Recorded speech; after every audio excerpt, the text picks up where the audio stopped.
قیامت میں حساب۔ بہت زیادہ آیات اور روایات سے معلوم ہوتا ہے کہ قیامت کے دن بہت زیادہ وقت سے بندوں کا حساب لیا جائے گا۔ بندوں کے تمام چھوٹے بڑے اعمال کا حساب لیا جائے گا اور معمولی سے معمولی کام سے بھی غفلت نہیں کی جائے گی۔ جیسے خداوند عالم قرآن میں فرماتا ہے کہ عدالت کے ترازو کو قیامت کے دن نصب کیا جائے گا اور کسی طرح ظلم نہیں کیا جائے گا۔ اگر خردل کے دانے کے ایک مثقال برابر عمل کیا ہوگا تو اسے بھی حساب میں لایا جائے گا اور خود ہم حساب لینے کے لیے کافی ہیں۔ نیز فرماتا ہے کہ جو کچھ باطن اور اندر میں رکھتے ہو، خواہ اسے ظاہر کرو یا چھپائے رکھو، خدا تم سے اس کا بھی حساب لے گا۔ نیز خدا فرماتا ہے اعمال کا وزن کیا جانا قیامت کے دن حق کے مطابق ہوگا۔ جن کے اعمال کا پلڑا بھاری ہوگا وہ نجات پائیں گے، اور جن کے اعمال کا پلڑا ہلکا ہوگا انہوں نے اپنے نفس کو نقصان پہنچایا ہے، اس لیے کہ انہوں نے ہماری آیات پر ظلم کیا ہے۔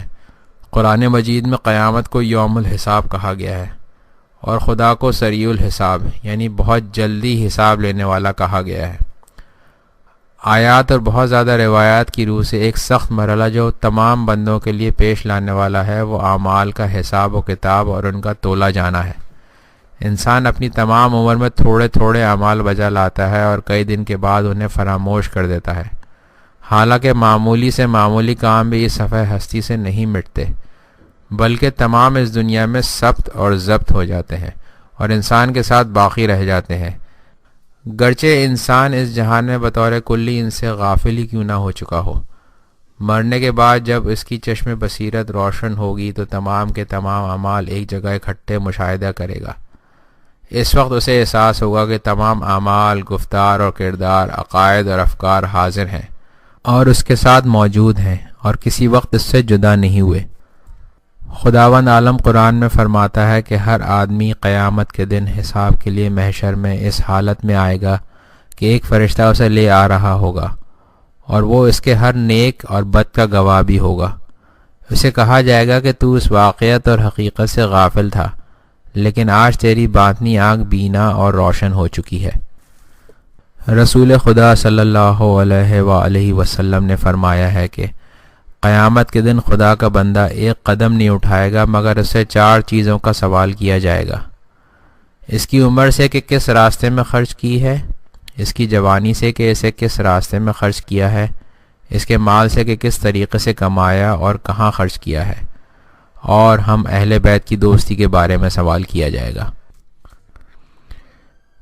ایک اور حدیث میں پیغمبر علیہ السلام نے فرمایا ہے کہ بندے کو قیامت کے دن حساب کے لیے حاضر کریں گے، ہر ایک دن کے لیے کہ اس نے دنیا میں زندگی کی ہے، ہر دن رات کے ہر ساعت کے لیے 24 خزانے لائیں گے، ایک خزینے کو کھولیں گے جو نور اور سرور سے پر ہوگا۔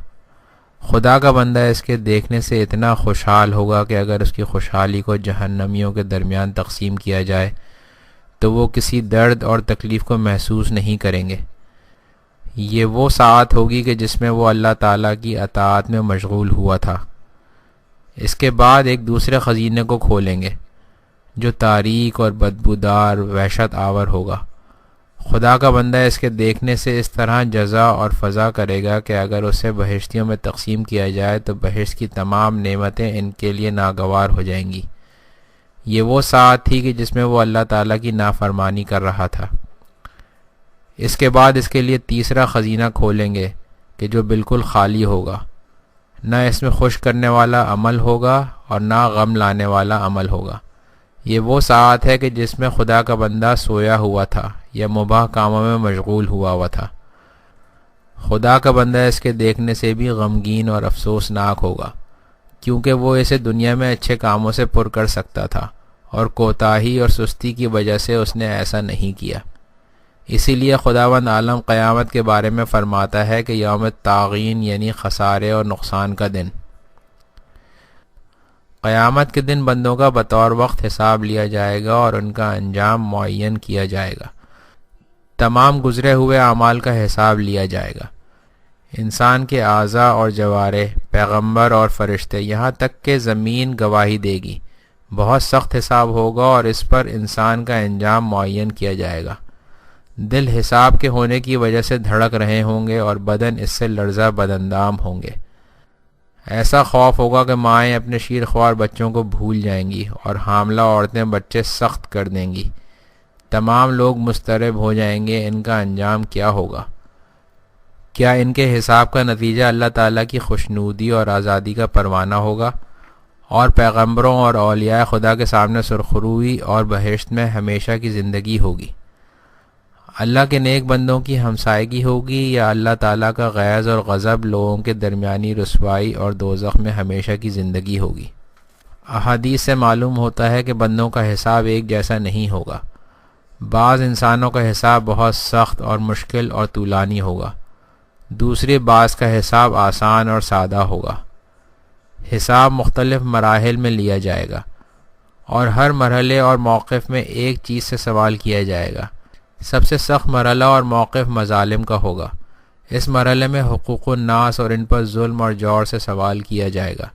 اس مرحلے میں پوری طرح حساب لیا جائے گا اور ہر انسان اپنا قرض دوسرے قرض خواہ کو ادا کرے گا. جائے تاسف ہے کہ وہاں انسان کے پاس مال نہیں ہوگا کہ وہ قرض خواہوں کا قرض ادا کر سکے. ناچار اس کو اپنی نیکیوں سے ادا کرے گا. اگر اس کے پاس نیکیاں ہوئیں تو ان کو لے کر مال کے عوض قرض خواہوں کو ادا کرے گا، اور اگر اس کے پاس نیکیاں نہ ہوئیں تو قرض خواہوں کی برائیوں کو اس کے نامہ اعمال میں ڈال دیا جائے گا. بہرحال وہ بہت سخت دن ہوگا. خداوند عالم ہم تمام کی فریاد رسی فرمائے. آمین. البتہ حساب کی سختی اور طوالت تمام انسانوں کے لیے برابر نہ ہوگی، بلکہ انسان کی اچھائیوں اور برائیوں کے حساب سے فرق کرے گی. لیکن خدا کے نیک اور متقی اور لائق بندوں کے لیے حساب تھوڑی مدت میں اور آسان ہوگا. پیغمبر اکرم نے اس شخص کے جواب میں کہ جس نے حساب کی طویل ہونے کے بارے میں سوال کیا تھا فرمایا، خدا کی قسم کے مومن پر اتنا آسان اور سہل ہوگا کہ واجب نماز کے پڑھنے سے بھی آسان تر ہوگا. قیامت سے پہلے اپنا حساب کریں. جو شخص قیامت، حساب اور کتاب اور اعمال اور جزا اور سزا کا عقیدہ اور ایمان رکھتا ہے اور جانتا ہے کہ تمام اعمال ضبط اور ثبت ہو رہے ہیں اور قیامت کے دن بہت وقت سے ان کا حساب لیا جائے گا اور ان کی اچھی یا بری جزا اور سزا دی جائے گی، وہ کس طرح اپنے اعمال اور کردار اور اخلاق سے لاپرواہ اور بے تغاوت نہیں ہو سکتا ہے؟ کیا وہ یہ نہیں سوچے گا کہ دن اور رات، ماہ اور سال اور اپنی عمر میں کیا کر رہا ہے اور آخرت کے لیے کون سا زیادہ راہ اور توشہ بھیج رہا ہے؟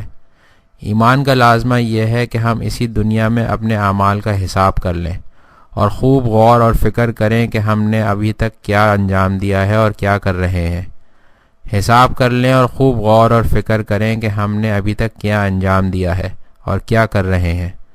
بائینہ اس عقلمند تاجر کی طرح جو ہر روز اور ہر مہینے اور ہر سال اپنی آمدن کا خرچ کا حساب کرتا ہے کہ کہیں اسے نقصان نہ ہو جائے اور اس کا سرمایہ ضائع نہ ہو جائے.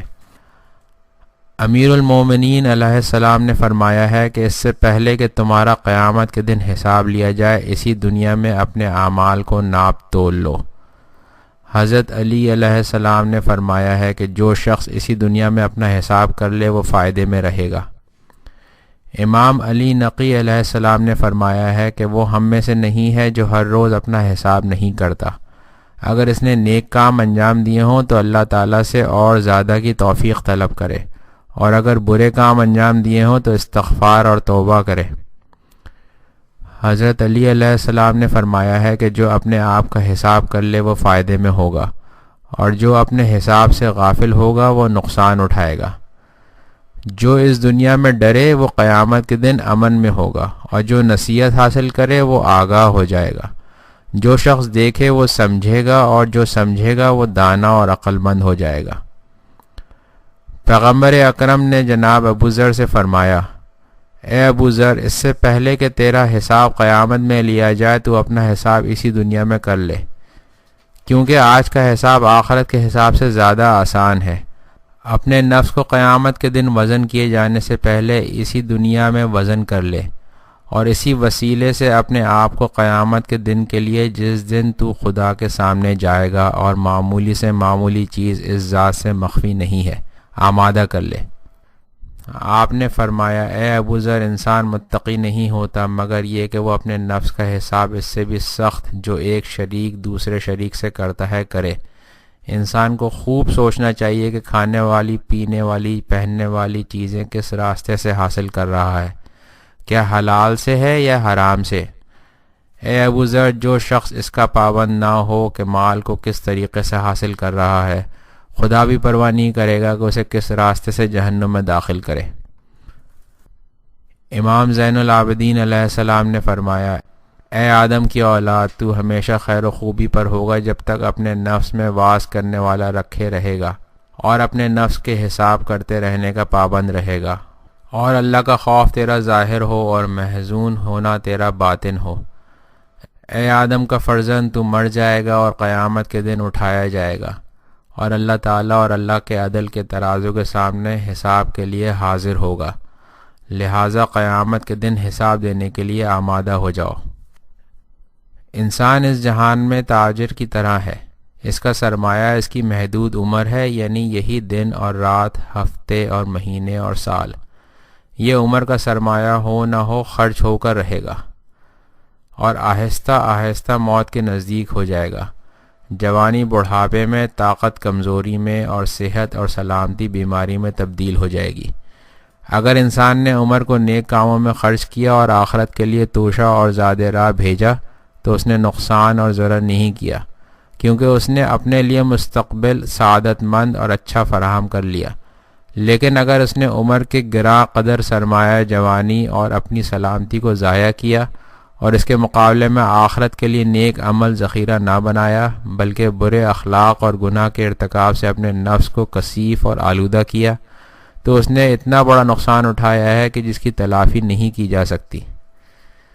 خداوند عالم قرآن میں فرماتا ہے عصر کی قسم کہ انسان نقصان اور خسارے میں ہے، مگر وہ انسان جو ایمان لائیں اور نیک عمل بجا لائیں اور حق اور بردباری کی ایک دوسرے کو سفارش کریں۔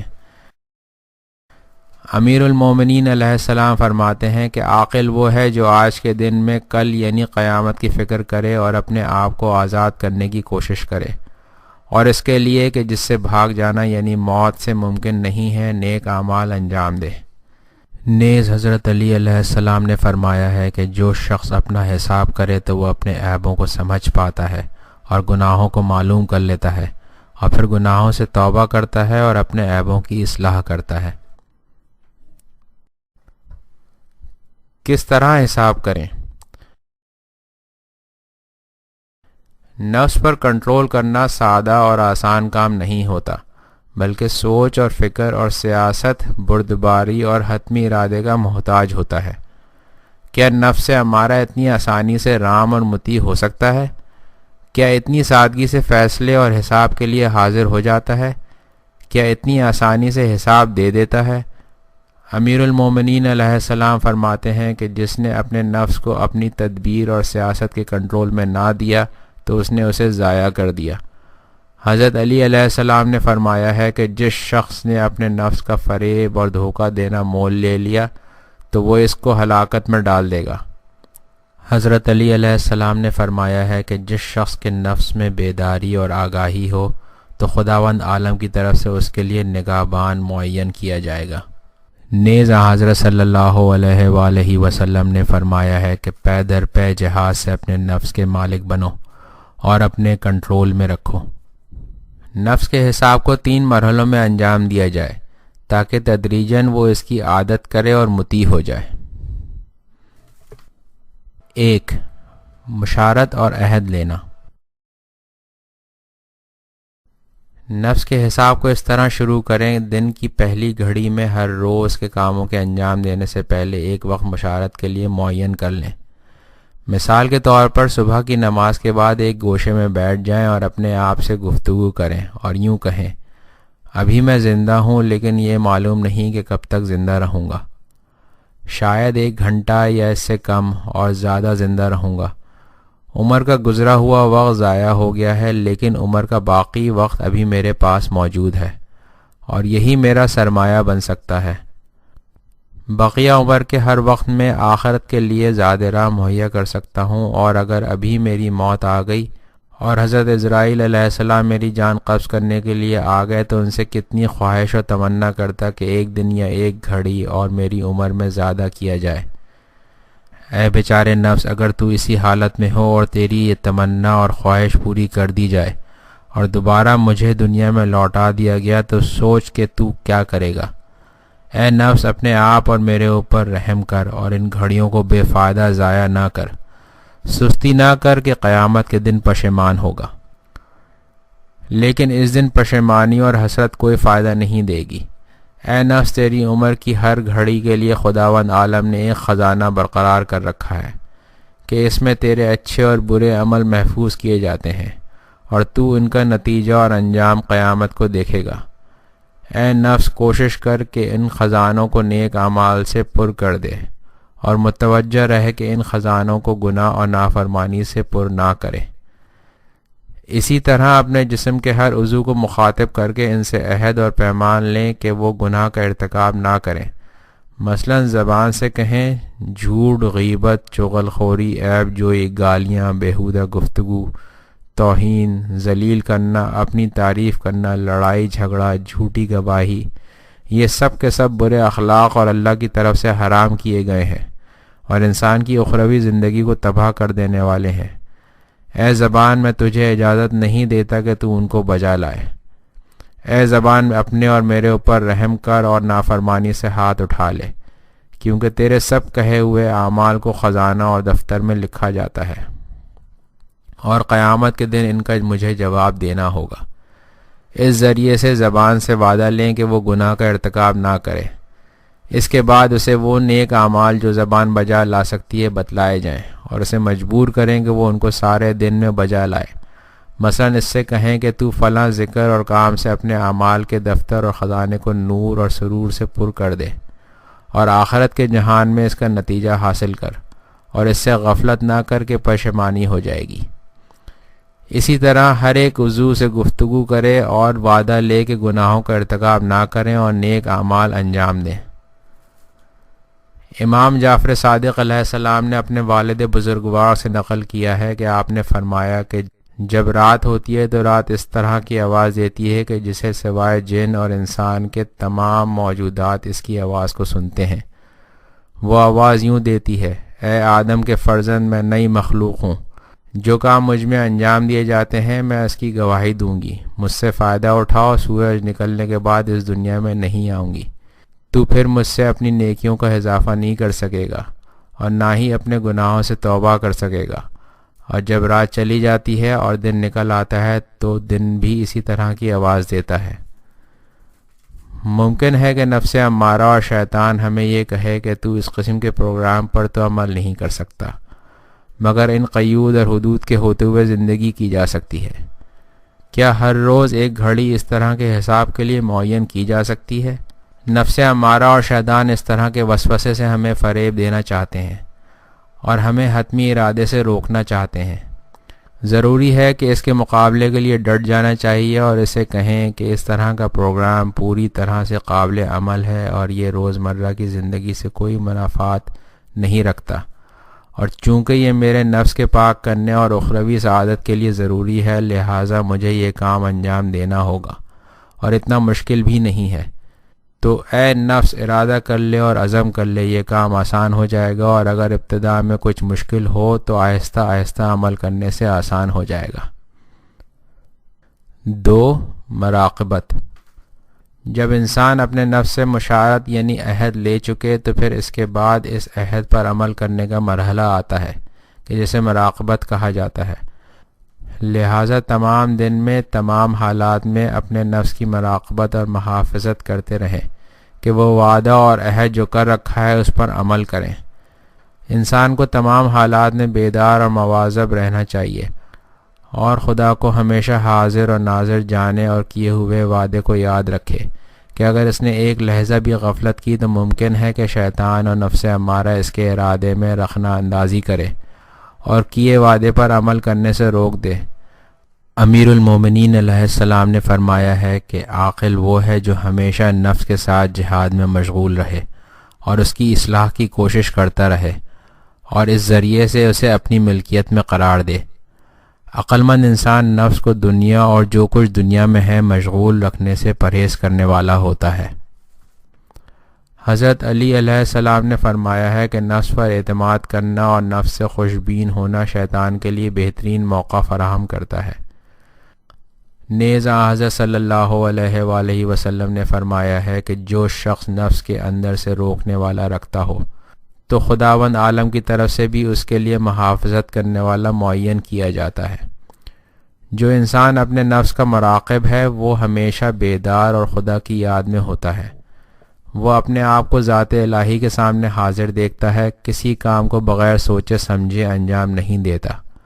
اگر کوئی گناہ یا نافرمانی اس کے سامنے آئے تو فوراً اسے اللہ اور قیامت کے حساب و کتاب کی یاد آ جاتی ہے اور وہ اسے چھوڑ دیتا ہے، اپنے کیے ہوئے عہد اور پیمان کو نہیں بھلاتا۔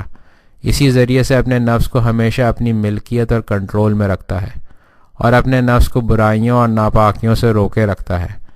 ایسا کرنا نفس کو پاک کرنے کا ایک بہترین وسیلہ ہے۔ اس کے علاوہ جو انسان مراقبت رکھتا ہے وہ تمام دن واجبات اور مستحبات کی یاد میں رہتا ہے، نیک کام اور خیرات کے بجا لانے میں مشغول رہتا ہے اور کوشش کرتا ہے کہ نماز کو فضیلت کے وقت میں خضوع اور خشوع اور حضور قلب سے اس طرح بجا لائے کہ گویا اس کے عمر کی آخری نماز ہے۔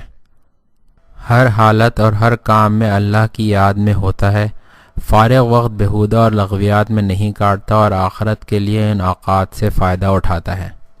وقت کی قدر کو پہچانتا ہے اور ہر فرصت سے اپنے نفس کے کام کرنے میں سعی اور کوشش کرتا ہے، اور جتنی طاقت رکھتا ہے مستحبات کے بجا لانے میں بھی کوشش کرتا ہے۔ کتنا ہی اچھا ہے کہ انسان بعض اہم مستحب کے بجا لانے کی عادت ڈالے۔ اللہ تعالیٰ کا ذکر اور اس کی یاد تو انسان کے لیے ہر حالت میں ممکن ہوا کرتی ہے۔ سب سے اہم یہ ہے کہ انسان اپنے روزمرہ کے تمام کاموں کو قصد قربت اور اخلاص سے عبادت اور سیر و سلوک اللہ کے لیے قرار دے، یہاں تک کہ خورد و نوش اور کسب کار اور سونا اور جاگنا، نکاح اور ازدواج اور باقی تمام مباح کاموں کو نیت اور اخلاص کے ساتھ عبادت کے جز بنا سکتا ہے۔ کاروبار اگر حلال روزی کمانے اور مخلوق خدا کی خدمت کی نیت سے ہو تو پھر یہ بھی عبادت ہے۔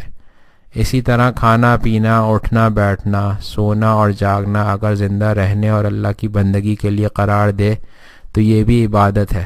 اللہ کے مخصوص بندے اسی طرح تھے اور ہیں۔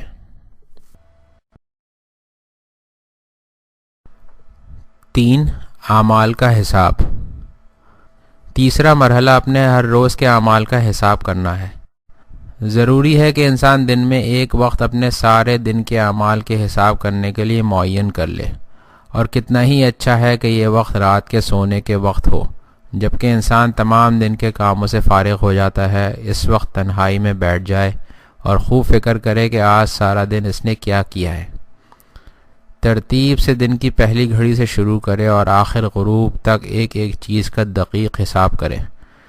جس وقت میں اچھے کاموں اور عبادت میں مشغول رہا ہے تو خداوند عالم کا اس کی توفیق دینے پر شکریہ ادا کرے اور ارادہ کر لے کہ اسے بجا لاتا رہے گا، اور جس وقت میں گناہ اور معصیت کا ارتکاب کیا ہے تو اپنے نفس کی سرزنش کرے اور نفس سے کہے کہ اے بدبخت اور شقی، تو نے کیا کیا ہے؟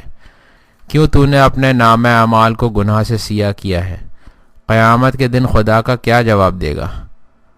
خدا کے آخرت میں دردناک عذاب سے کیا کرے گا؟ خدا نے تجھے عمر اور صحت اور سلامتی اور موقع دیا تھا تاکہ آخرت کے لیے زیادہ راہ مہیا کرے۔ تو نے اس کے عوض اپنے نامہ اعمال کو گناہ سے پر کر دیا ہے۔ کیا یہ احتمال نہیں دیتا تھا کہ اس وقت تیری موت آ پہنچے؟ تو اس صورت میں کیا کرتا؟ اے بے حیا نفس، کیوں تو نے خدا سے شرم نہیں کی؟ اے جھوٹے اور منافق، تو خدا اور قیامت پر ایمان رکھنے کا ادعا کرتا تھا، کیوں تو کردار میں ایسا نہیں ہوتا؟ پھر اس وقت توبہ کرے اور ارادہ کر لے کہ پھر اس طرح کا گناہ کا ارتکاب نہیں کرے گا اور گزرے ہوئے گناہوں کو تدارک کرے گا۔ امیر المومنین علیہ السلام نے فرمایا ہے کہ جو شخص اپنے نفس کو گناہوں اور عیوب پر سرزنش کرے تو وہ گناہوں کے ارتکاب سے پرہیز کر لے گا۔ اگر انسان محسوس کرے کہ نفس سرکش اور نافرمانی کر رہا ہے اور گناہ کے ترک کرنے اور توبہ کرنے پر حاضر نہیں ہو رہا تو پھر انسان کو بھی نفس کا مقابلہ کرنا چاہیے اور اس پر سختی سے پیش آنا چاہیے۔ اس صورت میں ایک مناسب کام کو وسیلہ بنائے، مثلا اگر اس نے حرام مال کھایا ہے یا کسی دوسری نافرمانی کو بجا لایا ہے تو اس کے عوض کچھ مال خدا کی راہ میں دے دے، یا ایک دن یا کئی دن روزہ رکھ لے، تھوڑے دنوں کے لیے لذیذ غذا یا ٹھنڈا پانی پینا چھوڑ دے، یا دوسرے لذائذ کو جسے نفس چاہتا ہے اس کے بجا لانے سے ایک جائے یا تھوڑے سے وقت کے لیے سورج کی گرمی میں کھڑا ہو جائے۔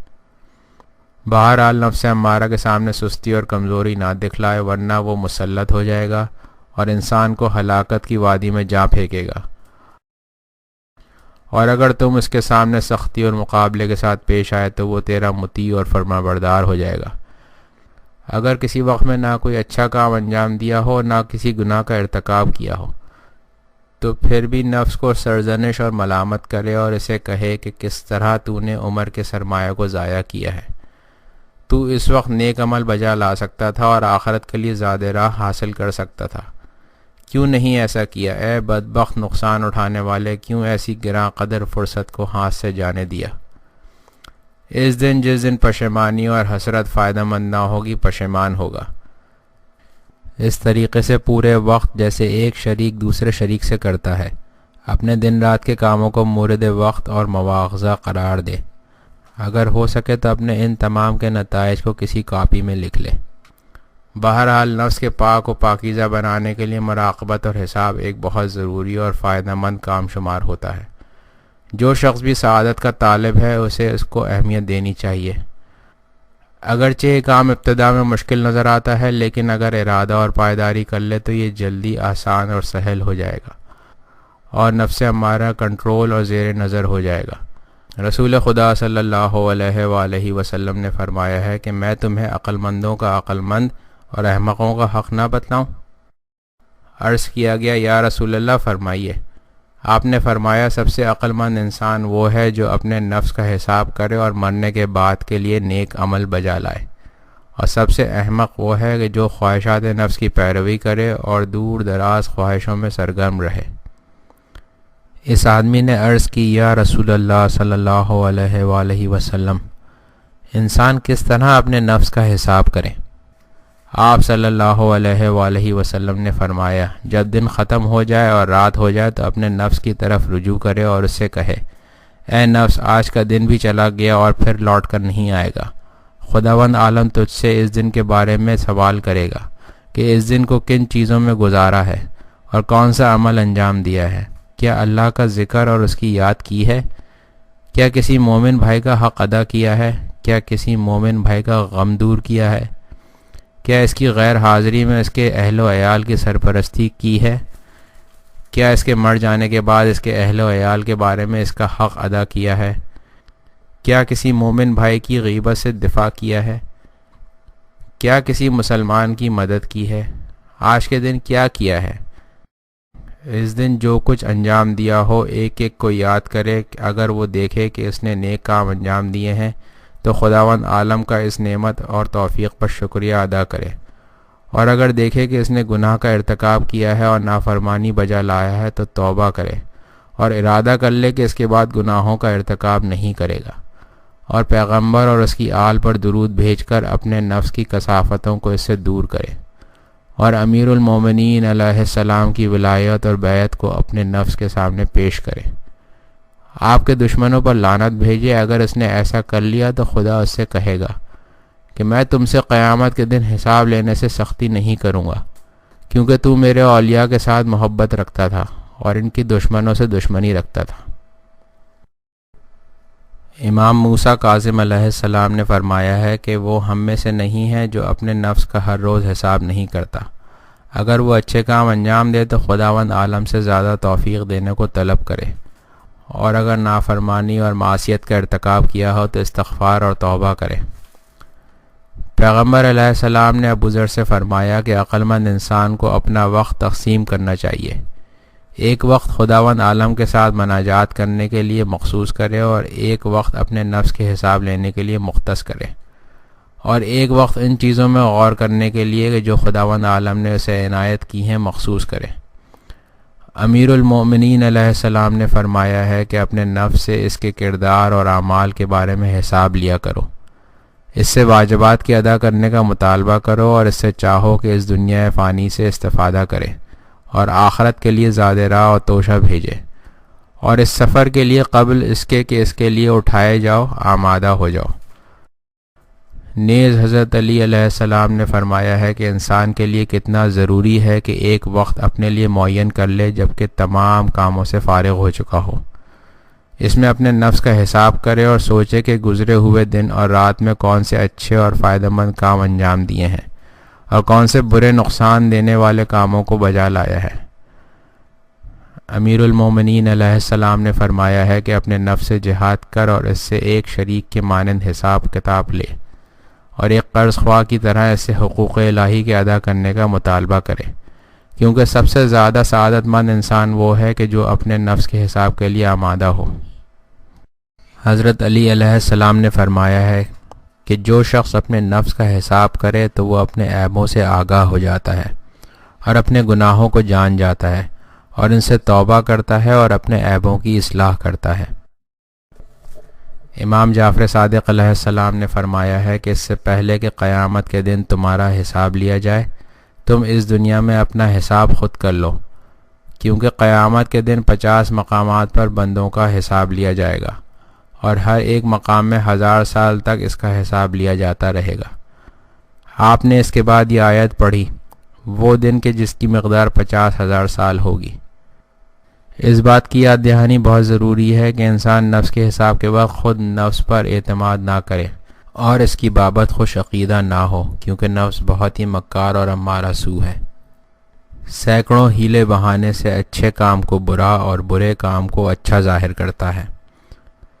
انسان کو اپنے بارے اپنی ذمہ داری کو نہیں سوچنے دیتا تاکہ انسان اس پر عمل پیرا ہو سکے۔ گناہ کے ارتکاب اور عبادت کے ترک کرنے کی کوئی نہ کوئی توجہ کرے گا، گناہوں کو فراموشی میں ڈال دے گا اور معمولی بتلائے گا، چھوٹی عبادت کو بہت بڑا ظاہر کرے گا اور انسان کو مفرور کر دے گا، موت اور قیامت کو بھلا دے گا اور دور دراز امیدوں کو قوی قرار دے گا۔ حساب کرنے کو سخت اور عمل نہ کیے جانے والی چیز بلکہ غیر ضروری ظاہر کر دے گا۔ اس لیے انسان کو اپنے نفس کے بارے میں بدگمانی رکھتے ہوئے اس کا حساب کرنا چاہیے۔ حساب کرنے میں بہت دقت کرنی چاہیے اور نفس اور شیطان کی تاویلات اور ہیرا پھیری کی طرف کان نہیں دھرنے چاہیے۔ امیر المومنین علیہ السلام نے فرمایا ہے کہ اللہ تعالیٰ کی یاد کے لیے کچھ لوگ ہیں کہ جنہوں نے اللہ تعالیٰ کے ذکر کو دنیا کے عوض قرار دے رکھا ہے، لہٰذا ان کو کاروبار اللہ تعالیٰ کے ذکر سے نہیں روکتا، اپنی زندگی کو اللہ تعالیٰ کے ذکر کے ساتھ گزارتے ہیں، گناہوں کے بارے قرآن کی آیات اور احادیث غافل انسانوں کو سناتے ہیں اور عدل اور انصاف کرنے کا حکم دیتے ہیں اور خود بھی اس پر عمل کرتے ہیں، منکرات سے روکتے ہیں اور خود بھی ان سے رکتے ہیں، گویا کہ انہوں نے دنیا کو طے کر لیا ہے اور آخرت میں پہنچ چکے ہیں۔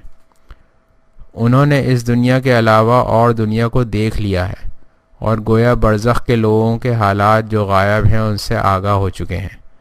قیامت اور اس کے بارے میں جو وعدے دیے گئے ہیں گویا ان کے سامنے صحیح موجود ہو چکے ہیں۔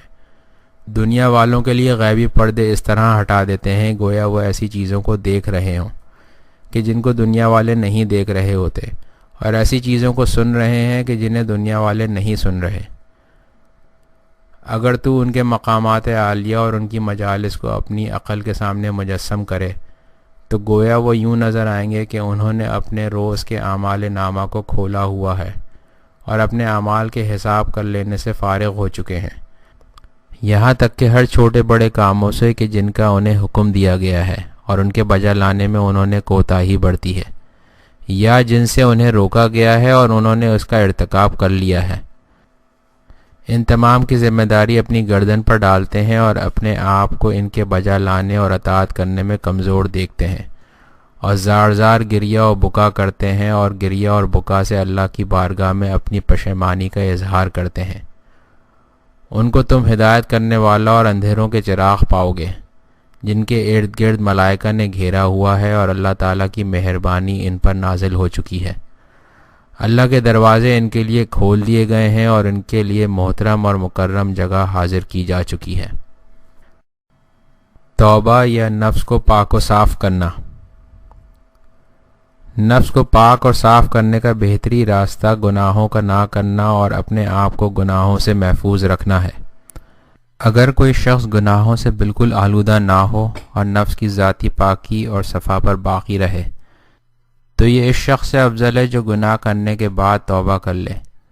جس شخص نے گناہ کا مزہ نہیں چکھا اور اس کی عادت نہیں ڈالی، یہ اس شخص کی نسبت سے جو گناہوں میں آلودہ رہا ہے اور چاہتا ہے کہ گناہوں کو ترک کر دے، بہت آسانی سے اور بہتر طریقے سے گناہوں سے چشم پوشی کر سکتا ہے۔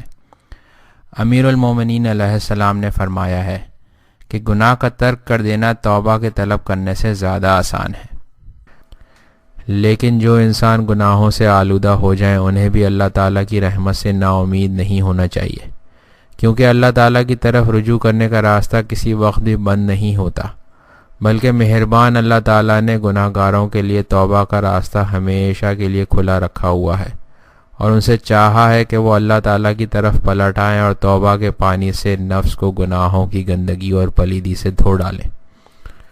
خداوند عالم قرآن میں فرماتا ہے، میرے ان بندوں سے کہ جنہوں نے اپنے اوپر ظلم کیا ہے کہہ دو کہ وہ اللہ تعالیٰ کی رحمت سے مایوس نہ ہوں، کیونکہ خدا تمام گناہوں کو بخش دے گا اور وہ بخشنے والا مہربان ہے۔ نیز خدا فرماتا ہے کہ جب مومن تیرے پاس آئیں تو ان سے کہہ دے کہ تم پر سلام ہو، خدا نے اپنے اوپر رحمت اور مہربانی لازم قرار دے دی ہے۔ تم میں سے جس نے جہالت کی وجہ سے برے کام انجام دیے ہیں اور توبہ کر لیں اور خدا کی طرف پلٹ آئیں اور اصلاح کر لیں تو یقیناً خدا بخشنے والا مہربان ہے۔ توبہ کی ضرورت۔ گمان نہیں کیا جا سکتا کہ گناہ گاروں کے لیے توبہ کرنے سے کوئی اور چیز لازمی اور ضروری ہو۔ جو شخص خدا، پیغمبر، قیامت، ثواب، عقاب، حساب، کتاب، بہشت، دوزخ پر ایمان رکھتا ہو، وہ توبہ کے ضروری اور فوری ہونے میں شک و تردید نہیں کر سکتا۔ ہم جو اپنے نفس سے مطلع ہیں اور اپنے گناہوں کو جانتے ہیں تو پھر توبہ کرنے سے کیوں غفلت کریں؟ کیا ہم قیامت اور حساب اور کتاب اور دوزخ کے عذاب کا یقین نہیں رکھتے؟ کیا ہم اللہ کے اس وعدے میں کہ گناہ گاروں کو جہنم کی سزا دوں گا شک اور تردید رکھتے ہیں؟ انسان کا نفس گناہ کے ذریعے تاریک اور سیاہ اور پلید ہو جاتا ہے، بلکہ ہو سکتا ہے کہ انسان کی شکل حیوان کی شکل میں تبدیل ہو جائے۔ بس کس طرح جرت رکھتے ہیں کہ اس طرح کے نفس کے ساتھ خدا کے حضور جائیں گے اور بہشت میں خدا کے اولیاء کے ساتھ بیٹھیں گے۔ ہم گناہوں کے ارتکاب کرنے کی وجہ سے اللہ تعالیٰ کے صراط مستقیم کو چھوڑ چکے ہیں اور حیوانیت کی وادی میں گر چکے ہیں، خدا سے دور ہو گئے ہیں اور شیطان کے نزدیک ہو چکے ہیں، اور پھر بھی توقع رکھتے ہیں کہ آخرت میں سعادت مند اور نجات یافتہ ہوں گے اور اللہ کی بہشت میں اللہ تعالیٰ کی نعمتوں سے فائدہ حاصل کریں گے۔ یہ کتنی لغو اور بے جا توقع ہے۔ لہٰذا وہ گناہ گار جو اپنی سعادت کی فکر رکھتا ہے، اس کے لیے سوائے توبہ اور خدا کی طرف پلٹ جانے کے اور کوئی راستہ موجود نہیں ہے۔ یہ بھی اللہ تعالیٰ کی ایک بہت بڑی مہربانی اور لطف اور کرم ہے کہ اس نے اپنے بندوں کے لیے توبہ کا راستہ کھلا رکھا ہوا ہے۔ زہر کھایا ہوا انسان جو اپنی صحت کے بارے میں فکر مند ہے، کسی بھی وقت زہر کے نکالے جانے اور اس کے علاج میں تاخیر اور تردید کو جائز قرار نہیں دیتا، کیونکہ وہ جانتا ہے کہ اگر اس نے دیر کی تو وہ ہلاک ہو جائے گا، جبکہ انسان کے لیے گناہ ہر زہر سے زیادہ ہلاک کرنے والا ہوتا ہے۔ عام زہر انسان کی دنیاوی چند روزہ زندگی کو خطرے میں ڈالتی ہے، تو گناہ انسان کو ہمیشہ کی ہلاکت میں ڈال دیتا ہے اور انسان کی آخرت کی سعادت کو ختم کر دیتا ہے۔ اگر زہر انسان کو دنیا سے جدائی دیتی ہے تو گناہ انسان کو خدا سے دور کر دیتا ہے اور اللہ تعالیٰ سے قرب اور لقاء کے فیض سے محروم کر دیتا ہے۔ لہٰذا تمہارے لیے ہر ایک چیز سے توبہ اور انابہ زیادہ ضروری اور فوری ہے، کیونکہ ہماری معنوی سعادت اور زندگی اس سے وابستہ ہے۔ خداوند عالم قرآن میں فرماتا ہے، مومنو تم سب اللہ تعالیٰ کی طرف توبہ کرو، شاید نجات حاصل کر لو۔ خدا ایک اور مقام میں فرماتا ہے، مومنو خدا کی طرف توبہ نصوح کرو، شاید خدا تمہارے گناہوں کو مٹا دے اور تمہیں بہشت میں داخل کر دے کہ جس کے درختوں کے نیچے نہریں جاری ہیں۔ پیغمبر خدا صلی اللہ علیہ وآلہ وسلم نے فرمایا ہے کہ ہر درد کے لیے دوا ہوتی ہے، گناہوں کے لیے استغفار اور توبہ دوا ہے۔ امام محمد باقر علیہ السلام نے فرمایا ہے کہ ہر انسان کے دل یعنی روح میں ایک سفید نقطہ ہوتا ہے، جب وہ گناہ کا ارتکاب کرتا ہے تو اس سفید نقطے میں سیاہی وجود میں آ جاتی ہے۔ اگر اس نے توبہ کر لی تو وہ سیاہی مٹ جاتی ہے، اور اگر گناہ کو پھر بار بار بجا لاتا رہا تو آہستہ آہستہ وہ سیاہ نقطہ زیادہ ہوتا جاتا ہے، یہاں تک کہ وہ اس سارے سفید نقطے پر چھا جاتا ہے۔ اس وقت وہ انسان پھر نیکی کی طرف نہیں پلٹتا۔ یہی مراد اللہ تعالیٰ کے اس فرمان میں، یعنی ان کے دلوں پر اس کی وجہ سے کہ جو انہوں نے انجام دیا ہے زنگ چڑھ جاتا ہے۔ امام جعفر صادق علیہ السلام نے فرمایا ہے، توبہ کو دیر میں کرنا ایک قسم کا غرور اور دھوکہ ہے، اور توبہ میں تاخیر کرنا ایک طرح کی پریشانی اور حیرت ہوتی ہے۔ خدا کے سامنے عذر تراشنا موجب ہلاکت ہے۔ گناہ پر اصرار کرنا اللہ کے عذاب اور سزا سے مامون ہونے کا احساس ہے، جبکہ اللہ تعالیٰ کے عذاب سے مامون ہونے کا احساس نقصان اٹھانے والے انسان ہی کرتے ہیں۔ بہتر ہے کہ ہم ذرا اپنے آپ میں فکر کریں، گزرے ہوئے گناہوں کو یاد کریں اور اپنی عاقبت کے بارے میں خوب سوچیں، اور اپنے سامنے حساب و کتاب کے موقف، میزان، اعمال، خدا قہار کے سامنے شرمندگی، فرشتوں اور مخلوق کے سامنے رسوائی، قیامت کی سختی، دوزخ کے عذاب، اللہ تعالیٰ کی لقا سے محرومیت کو مجسم کریں، اور ایک اندرونی انقلاب کے ذریعے اللہ تعالیٰ کی طرف لوٹ آئیں، اور توبہ کی زندگی دینے والے پانی سے اپنے گزرے ہوئے گناہوں کو دھوئیں، اور نفس کی پلیدی اور گندگی کو دور کریں، اور حتمی ارادہ کر لیں کہ گناہوں سے کنارہ کشی کریں گے، اور آخرت کے سفر اور ذات الہی کی ملاقات کے لیے مہیا ہو جائیں گے۔ لیکن اتنی سادگی سے شیطان ہم سے دستبردار ہونے والا نہیں ہے۔ کیا وہ توبہ اور خدا کی طرف لوٹ جانے کی اجازت دے دے گا؟ وہی شیطان جو ہمیں گناہوں کے ارتکاب کرنے پر ابھارتا ہے، وہ ہمیں توبہ کرنے سے بھی مانع ہوگا، گناہوں کو معمولی اور کمتر بتلائے گا۔ وہ گناہوں کو ہمارے ذہن سے ایسے نکال دیتا ہے کہ ہم ان تمام کو فراموش کر دیتے ہیں۔ مرنے اور حساب اور کتاب اور سزا کی فکر کو ہمارے مغز سے نکال دیتا ہے، اور اس طرح ہمیں دنیا میں مشغول کر دیتا ہے کہ کبھی توبہ اور استغفار کی فکر ہی نہیں کرتے، اور اچانک موت سر پر آ جائے گی اور پلید اور کثیف نفس کے ساتھ اس دنیا سے چلے جائیں گے۔ توبہ کا قبول ہونا۔ اگر درست توبہ کی جائے تو وہ یقیناً حق تعالیٰ کے ہاں قبول واقع ہوتی ہے، اور یہ بھی اللہ تعالیٰ کے لطف و کرم میں سے ایک لطف اور مہربانی ہے۔ خداوند عالم نے ہمیں دوزخ اور جہنم کے لیے پیدا نہیں کیا، بلکہ بہشت و سعادت کے لیے خلق فرمایا ہے۔ پیغمبروں کو بھیجا ہے تاکہ لوگوں کو ہدایت اور سعادت کے راستے کی رہنمائی کریں، اور گناہگار بندوں کو توبہ اور اللہ تعالیٰ کی طرف رجوع کرنے کی دعوت دیں۔ توبہ اور استغفار کا دروازہ تمام بندوں کے لیے کھلا رکھا ہوا ہے۔ پیغمبر ہمیشہ ان کو اس کی طرف دعوت دیتے ہیں۔ پیغمبر علیہ السلام اور اولیاء خدا ہمیشہ لوگوں کو توبہ کی طرف بلاتے ہیں۔ خداوند عالم نے بہت سی آیات میں گناہگار بندوں کو اپنی طرف بلایا ہے، اور وعدہ کیا ہے کہ ان کی توبہ کو قبول کرے گا، اور اللہ تعالیٰ کا وعدہ جھوٹا نہیں ہوا کرتا۔ پیغمبر اکرم صلی اللہ علیہ وآلہ وسلم اور ائمہ اطہار نے سینکڑوں احادیث میں لوگوں کو خدا کی طرف پلٹ آنے اور توبہ کرنے کی طرف بلایا ہے، اور انہیں امید دلائی ہے۔ جیسے اللہ تعالیٰ فرماتا ہے کہ وہ خدا ہے جو اپنے بندوں کی توبہ کو قبول کرتا ہے اور ان کے گناہوں کو بخش دیتا ہے، اور جو کچھ تم انجام دیتے ہو اس سے آگاہ ہے۔ اللہ تعالیٰ فرماتا ہے کہ میں بہت زیادہ انہیں بخشنے والا ہوں جو توبہ کریں اور ایمان لے آئیں اور نیک اعمال بجا لائیں اور ہدایت پالیں۔ اگر خدا کو یاد کریں اور گناہوں سے توبہ کریں، خدا کے سوا کون ہے جو ان کے گناہوں کو بخش دے گا؟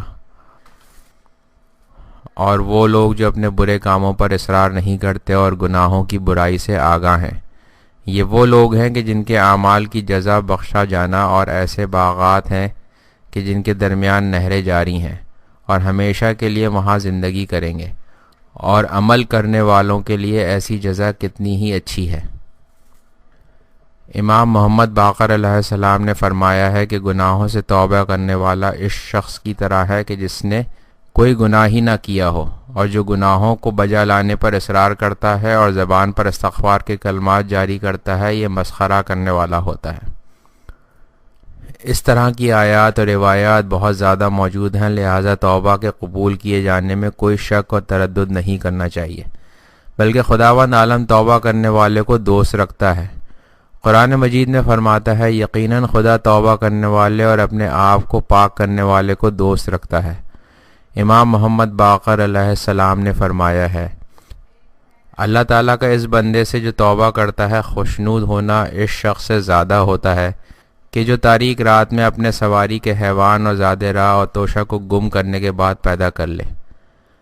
امام جعفر صادق علیہ السلام نے فرمایا ہے کہ جب کوئی بندہ خالص توبہ اور ہمیشہ کے لیے کرے تو خداوند عالم اسے دوست رکھتا ہے اور اللہ تعالیٰ اس کے گناہوں کو چھپا دیتا ہے۔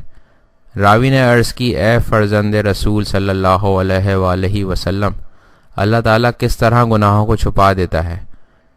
آپ نے فرمایا کہ وہ دو فرشتے جو اس کے اعمال کو لکھتے ہیں اس کے گناہ کو بھول جاتے ہیں، اور اللہ تعالیٰ اس کے اعضاء اور جوارے زمین کے نقاط کو حکم دیتا ہے کہ توبہ کرنے والے بندے کے گناہوں کو چھپا دیں۔ ایسا شخص خدا کے سامنے جائے گا جبکہ کوئی شخص اور کوئی چیز اس کے گناہوں کی گواہ نہ ہوگی۔ توبہ کیا ہے؟ گزرے ہوئے اعمال اور کردار پر ندامت اور پشیمانی کا نام توبہ ہے، اور ایسے اس شخص کو توبہ کرنے والا کہا جا سکتا ہے جو واقعاً اور تہ دل سے اپنے گزرے ہوئے گناہوں پر پشیمان اور نادم ہو۔ رسول خدا صلی اللہ علیہ وآلہ وسلم نے فرمایا ہے کہ پشیمانی اور ندامت توبہ ہے۔ یہ صحیح اور درست ہے کہ خداوند عالم توبہ کو قبول کرتا ہے اور گناہوں کو بخش دیتا ہے، لیکن صرف زبان سے استغفر اللہ کا لفظ کہہ دینا یا صرف پشیمانی کا اظہار کر دینا یا صرف گریہ کر لینا دلیل نہیں ہے کہ وہ واقعاً تہ دل سے توبہ کر چکا ہے، بلکہ تین علامتوں کے ہونے سے حقیقی اور واقعی توبہ جانی جاتی ہے۔ پہلے تو تہ دل سے دل میں گزرے گناہوں سے بیزار اور متنفر ہو اور اپنے نفس میں غمگین اور پشیمان اور شرمندہ ہو۔ دوسرے، حتمی ارادہ رکھتا ہو کہ پھر آئندہ گناہوں کو بجا نہیں لائے گا۔ تیسرے، اگر گناہ کے نتیجے میں ایسے کام انجام دیے ہوں کہ جن کا جبران اور تدارک کیا جا سکتا ہے تو یہ حتمی ارادہ کر لے کہ اس کا تدارک اور جبران کرے گا۔ اگر اس کی گردن پر لوگوں کا حق ہو، اگر کسی کا مال غصب کیا ہے یا چوری کی ہے یا تلف کر دیا ہے تو پہلی فرصت میں اس کے ادا کرنے کا حتمی ارادہ کرے، اور اگر اس کے ادا کرنے سے عاجز ہے تو جس طرح بھی ہو سکے صاحب حق کو راضی کرے، اور اگر کسی کی غیبت اور بدگوئی کی ہے تو اس سے حلیت اور معافی طلب کرے، اور اگر کسی پر تجاوز اور ظلم و ستم کیا ہے تو اس مظلوم کو راضی کرے، اور اگر مال کے حق زکوٰۃ، خمس وغیرہ کو نہ دیا تو اسے ادا کرے، اور اگر نماز اور روزے اس سے قضا ہوئے ہوں تو ان کی قضا بجا لائے۔ اس طرح کرنے والے شخص کو کہا جا سکتا ہے کہ واقعاً وہ اپنے گناہوں پر پشیمان ہو گیا اور اس کی توبہ قبول ہو جائے گی۔ لیکن جو لوگ توبہ اور استغفار کے کلمات اور الفاظ تو زبان پر جاری کرتے ہیں لیکن دل میں گناہ سے پشیمان اور شرمندہ نہیں ہوتے اور آئندہ گناہ کے ترک کرنے کا ارادہ بھی نہیں رکھتے، یا ان گناہوں کو کہ جن کا تدارک و تلافی کی جانی ہوتی ہے ان کی تلافی نہیں کرتے، اس طرح کے انسانوں نے توبہ نہیں کی اور نہ ہی انہیں اپنی توبہ کے قبول ہو جانے کی امید رکھنی چاہیے، گرچہ وہ دعا کی مجالس اور محافل میں شریک ہوتے ہوں اور عاطفہ رقت کی وجہ سے متاثر ہو کر آہ و نالہ، گریہ و بکا بھی کر لیتے ہوں۔ ایک شخص نے حضرت امیر المومنین علیہ السلام کے سامنے استغفار کے کلمات زبان پر جاری کیے تو امیر المومنین علیہ السلام نے فرمایا، تیری ماں تیری عزا میں بیٹھے، کیا جانتے ہو کہ استغفار اور توبہ کیا ہے؟ توبہ کرنا بلند لوگوں کا مرتبہ ہے۔ توبہ اور استغفار 6 چیزوں کا نام ہے۔ 1، گزرے ہوئے گناہوں پر پشیمان ہونا۔ 2، ہمیشہ کے لیے گناہ کے ترک کرنے کا ارادہ کرنا۔ 3، لوگوں کے حقوق کو ادا کرنا کہ جب تو خدا کے سامنے جائے تو تیری گردن پر لوگوں کا کوئی حق نہ ہو۔ 4، پوری طرح سے متوجہ ہو کر جس واجب کو ترک کیا ہے اسے ادا کرے۔ 5. اپنے گناہوں پر اتنا غمناک ہو کہ وہ گوشت جو حرام کے کھانے سے بنا ہے وہ ختم ہو جائے اور تیری چمڑی تیری ہڈیوں پر چمٹ جائے اور پھر دوسرا گوشت نکل آئے گا. 6. اپنے نفس کو اطاعت کرنے کی سختی اور مشقت میں ڈالے جیسے پہلے اسے نافرمانی کی لذت اور شیرینی سے لطف اندوز کیا تھا. ان کاموں کے بعد یہ کہے گا کہ استغفر اللہ تو گویا یہ پھر توبہ حقیقی ہے. گناہ شیطان اتنا مکار اور فریبی ہے کہ کبھی انسان کو توبہ کے بارے میں بھی دھوکہ دے دیتا ہے. ممکن ہے کہ کسی گناہگار نے واعظ و نصیحت یا دعا کی مجلس میں شرکت کی اور مجلس یا دعا سے متاثر ہوا اور اس کے آنسو بہنے لگے یا بلند آواز سے رونے لگا. اس وقت اسے شیطان کہتا ہے کہ سبحان اللہ، کیا کہنا، تم میں کیسی حالت پیدا ہوئی، بس یہی تو نے توبہ کر لی اور تو گناہوں سے پاک ہو گیا. حالانکہ نہ اس کا دل گناہوں پر پشیمان ہوا ہے، نہ اس کا آئندہ کے لیے گناہوں کو ترک کرنے کا کوئی ارادہ ہے، اور نہ ہی اس نے ارادہ کیا ہے کہ لوگوں اور خدا کے حقوق کو ادا کرے گا. اس طرح کا تحت تاثیر ہو جانا توبہ نہیں ہوا کرتی اور نہ ہی نفس کے پاک ہو جانے اور آخرت کی سعادت کا سبب بنتا ہے. اس طرح کا شخص نہ گناہوں سے لوٹا ہے اور نہ ہی خدا کی طرف پلٹا ہے. جن چیزوں سے توبہ کی جانی چاہیے. گناہ کیا ہے اور کس گناہ سے توبہ کرنی چاہیے؟ اس سوال کا جواب یہ ہے کہ ہر وہ چیز جو اللہ تعالیٰ کی طرف جانے اور سیر و سلوک سے مانے ہو اور دنیا سے علاقمند کر دے اور توبہ کرنے سے روکے رکھے، وہ گناہ ہے اور اس سے پرہیز کرنا چاہیے اور نفس کو اس سے پاک کرنا چاہیے. گناہ 2 قسم پر ہوتے ہیں، 1 اخلاقی گناہ، 2 عملی گناہ. 1 اخلاقی گناہ. برے اخلاق اور صفات نفس کو پلید اور کثیف کر دیتے ہیں اور انسانیت کے صراط مستقیم کے راستے پر چلنے اور قرب الہی تک پہنچنے سے روک دیتے ہیں. بری صفات اگر نفس میں رسوخ کر لیں اور بطور عادت اور ملکہ بن جائیں تو ذات کے اندر کو تبدیل و تغیر کر دیتے ہیں، یہاں تک کہ انسانیت کے کس درجے پر ہے اسے بھی متاثر کر دیتے ہیں. اخلاقی گناہوں کو اس لحاظ سے کہ اخلاقی گناہیں معمولی اور چھوٹا اور غیر اہم شمار نہیں کرنا چاہیے اور ان سے توبہ کرنے سے غافل نہیں ہونا چاہیے، بلکہ نفس کو ان سے پاک کرنا ایک ضروری اور زندگی ساز کام ہے. برے اخلاق نام ہے ریا، نفاق، غضب، تکبر، خود بینی اور خود پسندی، تندرو، ظلم، مکر و فریب، غیبت، تہمت لگانا، چغل خوری، عیب نکالنا، وعدہ خلافی، جھوٹ، حب دنیا، ہرس اور لالچ، بخیل ہونا، حقوق والدین ادا نہ کرنا، قطع رحمی، کفران نعمت، ناشکری، اسراف، حسد، بد زبانی، گالیاں دینا اور اس طرح کی دوسری بری صفات اور عادات. سینکڑوں روایات اور آیات ان کی مذمت اور ان سے رکنے اور ان کے آثار سے علاج کرنے اور ان کی دنیاوی اور اخروی سزا کے بارے میں وارد ہوئی ہیں. اخلاقی کتابوں میں ان کی تشریح اور ان کے بارے میں بحث کی گئی ہے. یہاں پر ان کے بارے میں بحث نہیں کی جا سکتی. اخلاقی کتابوں اور احادیث میں ان کے بارے میں رجوع کیا جا سکتا ہے. 2 عملی گناہ. عملی گناہوں میں سے ایک چوری کرنا، کسی کو قتل کرنا، زناکاری، لواطت، لوگوں کا مال غصب کرنا، معاملات میں تقلب کرنا، واجب جہاد سے بھاگ جانا، امانت میں خیانت کرنا، شراب اور نشہ آور چیزوں کا پینا، مردار گوشت کھانا، خنزیر اور دوسرے حرام گوشت کھانا، قمار بازی، جھوٹی گواہی دینا، بے گناہ لوگوں پر زنا کی تہمت لگانا، واجب نمازوں کو ترک کرنا، واجب روزے نہ رکھنا، حج نہ کرنا، امر معروف اور نہی منکر کو ترک کرنا، نجس غذا کھانا اور دوسرے حرام کام جو مفصل کتابوں میں موجود ہیں کہ جن کی تشریح اور وضاحت یہاں ممکن نہیں ہے. یہ تو مشہور گناہ ہیں کہ جن سے انسان کو اجتناب کرنا چاہیے اور اگر بجا لایا ہو تو ان سے توبہ کرے اور اللہ کی طرف رجوع کرے. لیکن کچھ گناہ ایسے بھی ہیں جو مشہور نہیں ہیں اور انہیں گناہوں کے طور پر نہیں بتلایا گیا، لیکن وہ اللہ کے برگزیدہ بندوں اور اولیاء خدا کے لیے گناہ شمار ہوتے ہیں. جیسے مستحبات کا ترک کر دینا یا مکروہات کا بجا لانا، بلکہ گناہ کے تصور کو اور ذات الہی سے کسی غیر کی طرف توجہ کرنے کو اور شیطانی وسوسوں کو جو انسان کو خدا سے غافل کر دیتے ہیں۔